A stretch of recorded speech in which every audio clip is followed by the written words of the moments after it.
ओम शांति। आज है 1 अगस्त 2020 की साकार मुरली। आज से अगस्त मास शुरू हो रहा है, तो हमें इस मास में कुछ सुंदर और बहुत अच्छे लक्ष्य रखने हैं जो हमें प्रतिदिन करने हैं। वो लक्ष्य क्या है? वो लक्ष्य है हर कर्म के पहले बाप दादा का आवाहन करना। दूसरा लक्ष्य है हम बच्चों को फरिश्ता बनकर बाबा के पास जाना है और बाबा के पास जाकर कहना है, बाबा मेरे साथी, मेरे मददगार बनो, आ जाओ। बाबा हमारी मदद करता है।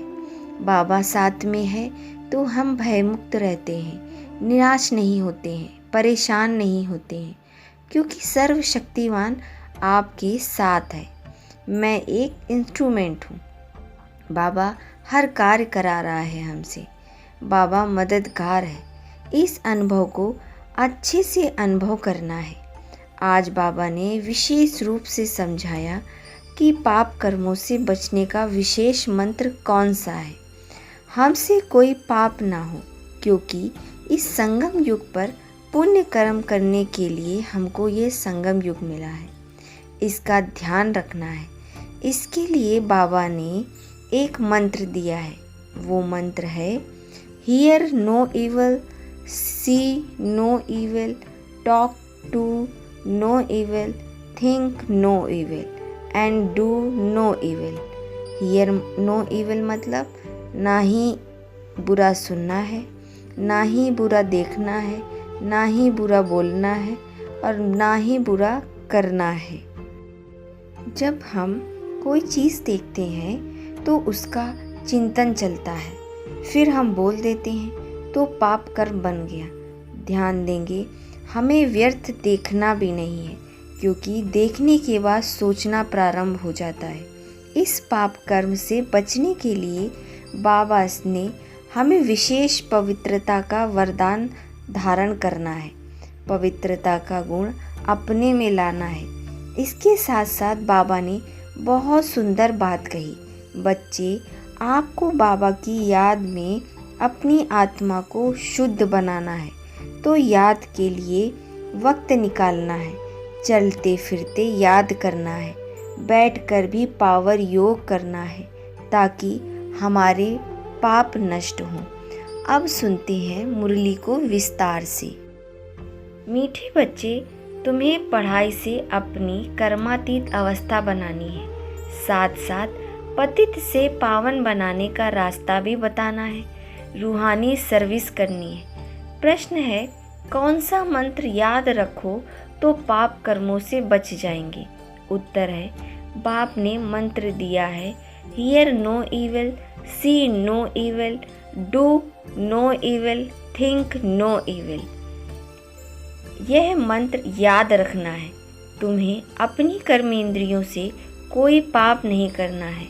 कलयुग में सबसे पाप कर्म ही होते हैं, इसलिए बाबा यह युक्ति बताते हैं, पवित्रता का गुण धारण करो। यही नंबर 1 गुण है। ओम शांति। बच्चे किसके सामने बैठे हैं?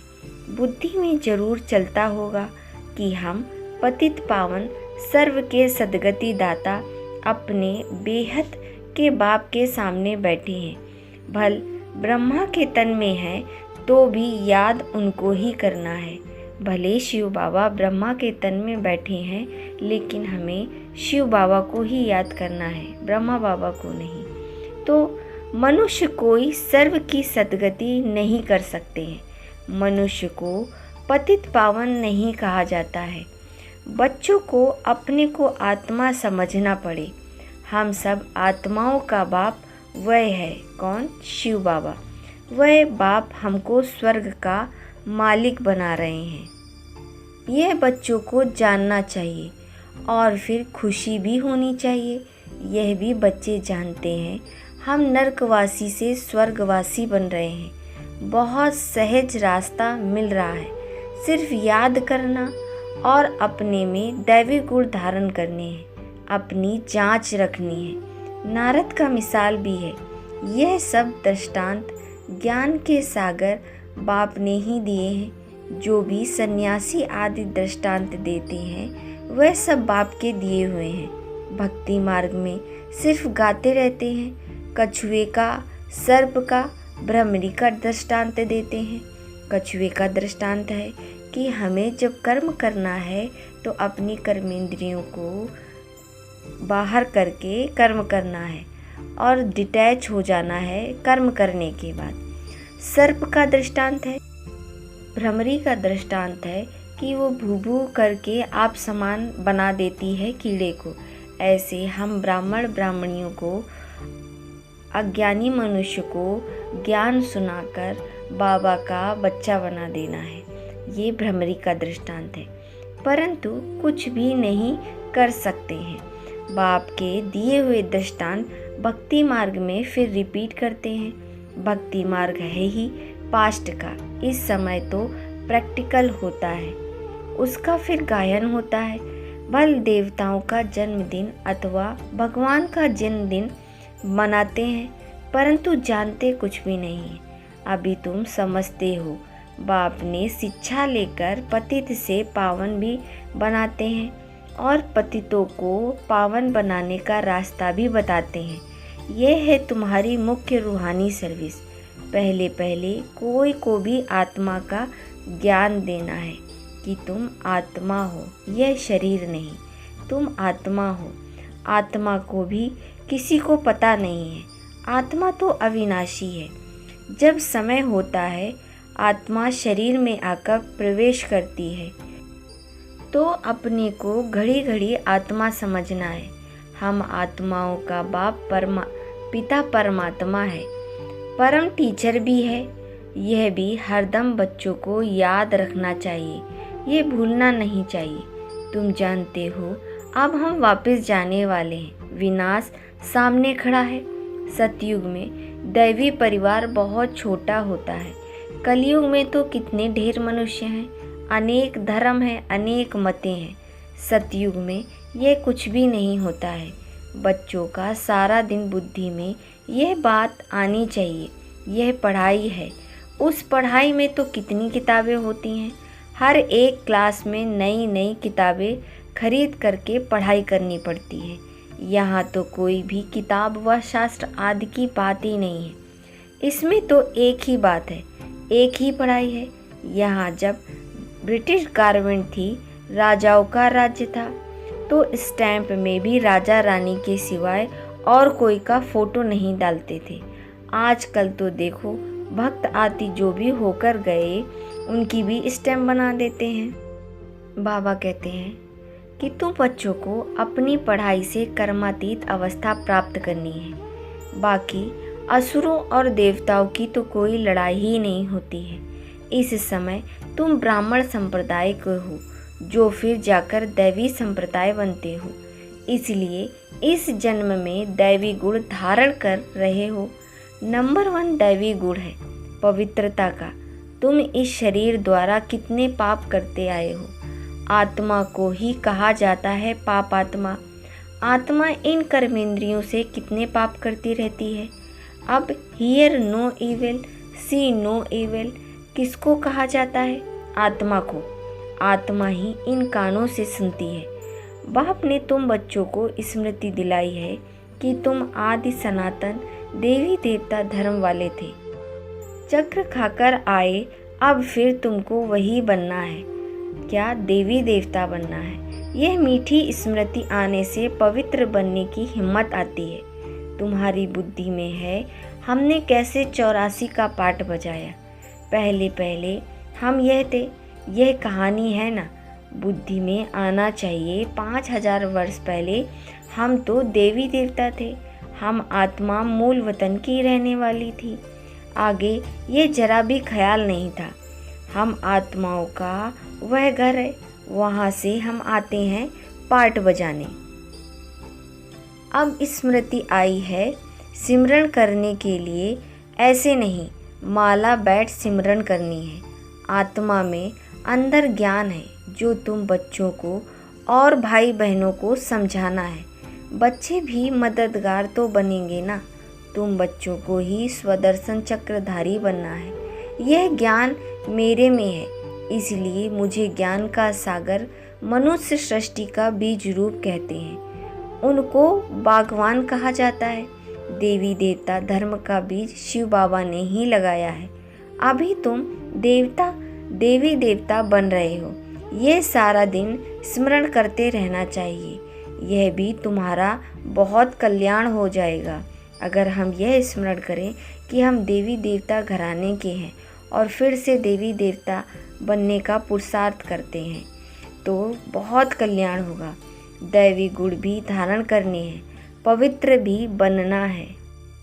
बाबा कहते हैं बाप की याद के साथ साथ घर की भी याद जरूर चाहिए, क्योंकि अब वापस घर जाना है। घर में ही बाप को याद करना है। भले तुम जानते हो बाबा इन तन में आकर हमको सुना रहे हैं, परंतु बुद्धि परम धाम स्वीट होम से टूटनी नहीं चाहिए। टीचर घर छोड़कर आते हैं तुमको पढ़ाने, पढ़कर फिर बहुत दूर चले जाते हैं। सेकंड में कहाँ भी जा सकते हैं। आत्मा कितनी छोटी बिंदी है, वंडर खाना चाहिए। बाप ने आत्मा का भी ज्ञान दिया है, यह भी तुम जानते हो। स्वर्ग में कोई गंदी चीज़ नहीं होती है जिसमें हाथ पांव अथवा कपड़े आदि मैले हों।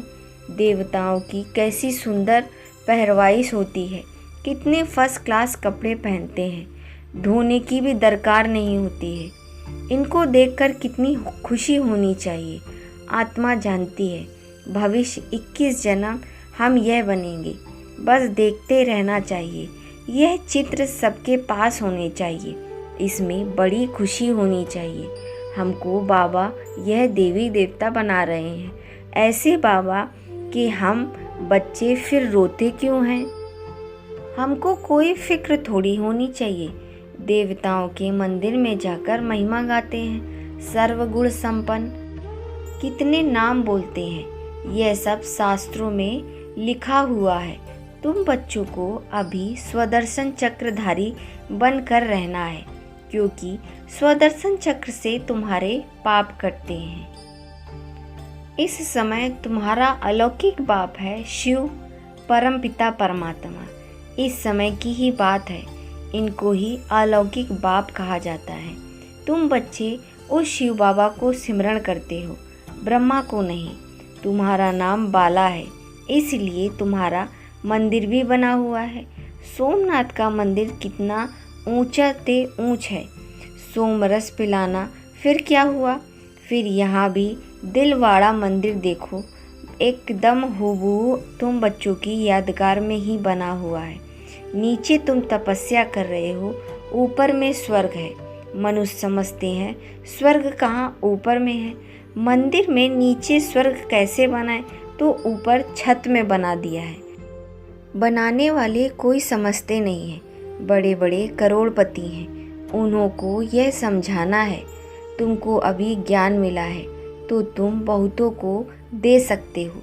अच्छा, मीठे मीठे सिकलते बच्चों प्रति माता पिता बाप दादा का याद प्यार गुड मॉर्निंग। रूहानी बाप की रूहानी बच्चों को नमस्ते।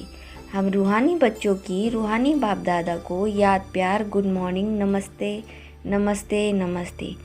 धारणा के लिए मुख्य सार है। नंबर 1, अंदर से आसुरी पने को समाप्त करने के लिए चलते फिरते स्वदर्शन चक्रधारी होकर रहना है।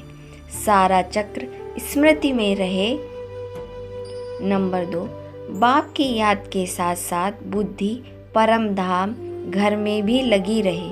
बाप ने जो स्मृति दिलाई है कर अपना कल्याण करना है।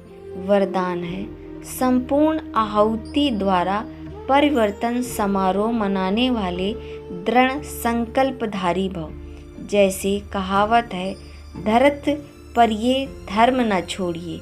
तो कोई भी सरकमटेंस आ जाए, माया के महावीर रूप सामने आ जाए, लेकिन धारणाएं ना छूटें। संकल्प द्वारा त्याग की हुई बेकार वस्तुएं में भी स्वीकार ना हो। सदा अपने श्रेष्ठ स्वमान, श्रेष्ठ स्मृति और श्रेष्ठ जीवन के समर्थी स्वरूप द्वारा श्रेष्ठ पाठधारी बन श्रेष्ठता का खेल करते रहो। कमजोरियों के सब खेल समाप्त हो जाएं। जब ऐसी संपूर्ण आहुति का संकल्प दृढ़ होगा तब परिवर्तन समारोह होगा। इस समारोह की डेट अब संगठित रूप में निश्चित करो। स्लोगन है, रियल डायमंड बनकर अपने वाइब्रेशन की चमक विश्व में फैलाओ। अच्छा, ओम शांति।